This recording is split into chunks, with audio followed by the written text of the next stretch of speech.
अव्याहतपणे चालणारी प्रत्येक अपूर्व सिद्धी ही जीवनाची पराकाष्ठा व्यक्त करते. जीवनाची व्याख्या विशद करत असताना समाधीच्या काही संरचना आपल्याला ज्ञात करून घेणे गरजेचे आहे. संरचना ज्या जीवनाला विकसित करतात, संरचना ज्या जीवनाला आधारभूत घटक अशा प्रत्येक स्थितीमध्ये स्थिर करतात, संरचना ज्या मनाला प्रेरणा देतात, संरचना ज्या मानवी मनाच्या प्रत्येक उत्कर्षाने निर्मित शाश्वत सत्याला आग्रहाभिभूत करतात. जीवन म्हणजे काय ही व्याख्या जाणून घेत असताना आपल्याला प्रत्येक संरचना ही जाणून घेणे गरजेचे आहे. जीवनाची व्याख्या विशद करताना आपल्याला त्यातील महत्वपूर्ण घटक, तरतुदी यांचा साराभिभूत अर्थ जाणून घेणे गरजेचे आहे. समाधीची व्याख्या ही यातच मोडणारी एक प्रक्रिया आहे. समाधी ही अंतर्भूत असणारी एक ध्यानाभिभूत संरचना आहे.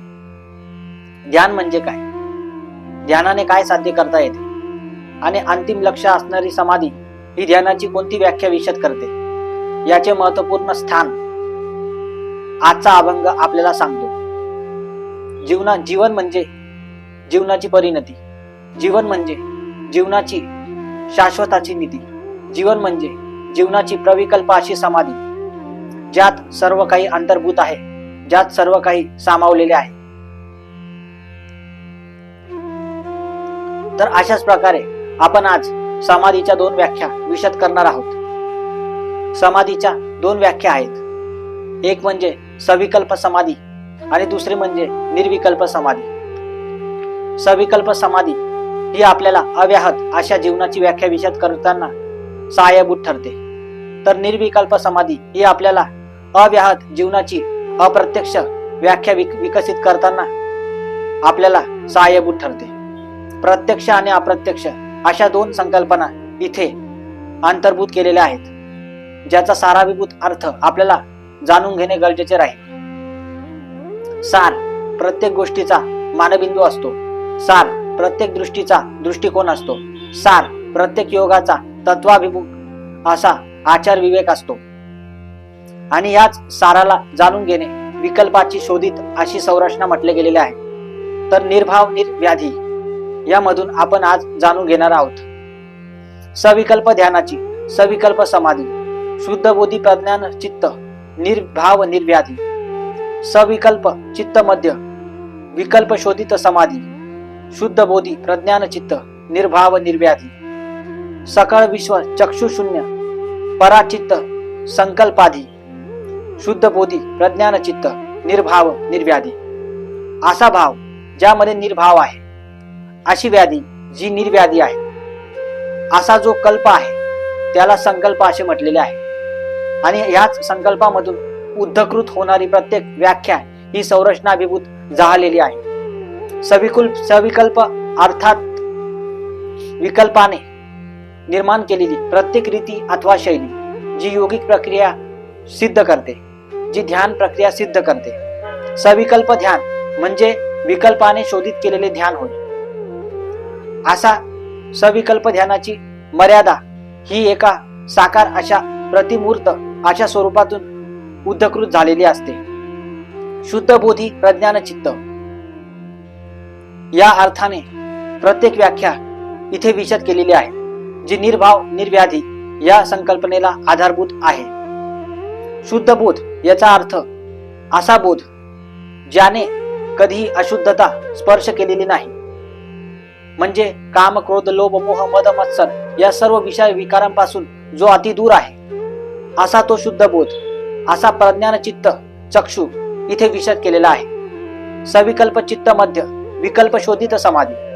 अर्थात सविकल्प चित्त मध्य म्हणजे सविकल्प अशा चित्ताने अंतर्भूत केलेला प्रत्येक निर्व्याधी शोधित असे संकल्प जो विकल्प शोधित समाधीला प्राधान्यक्रम देतो. म्हणजेच जो शुद्ध बोधामध्ये स्थिर आहे, जो शुद्ध बोधामध्ये आचरणयुक्त आहे, जो शुद्ध बोधामध्ये प्रज्ञानकल्प आहे, अशी साधना किंवा समाधी म्हणजेच निर्भाव निर्व्याधी होय.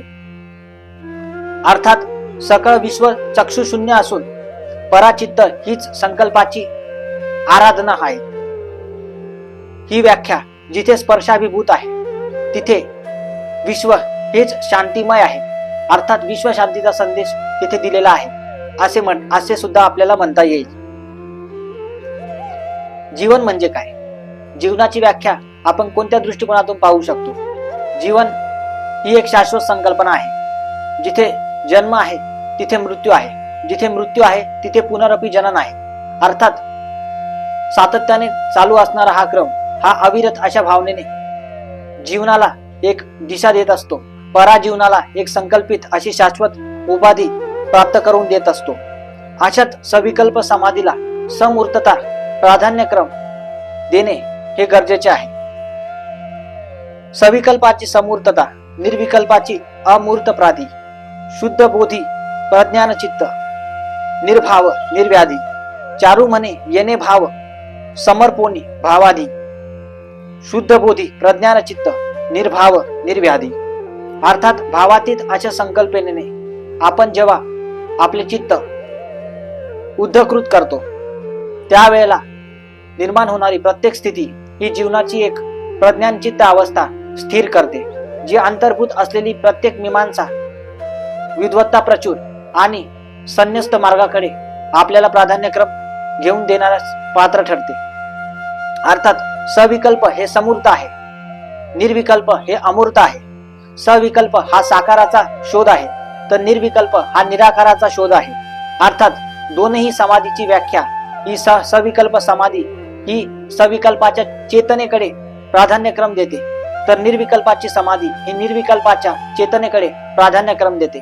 जिथे विकल्प आहे तिथे सविकल्पाची प्रार्थना आहे, आणि जिथे निर्विकल्प आहे तिथे निर्विकल्पाची प्रार्थना आहे.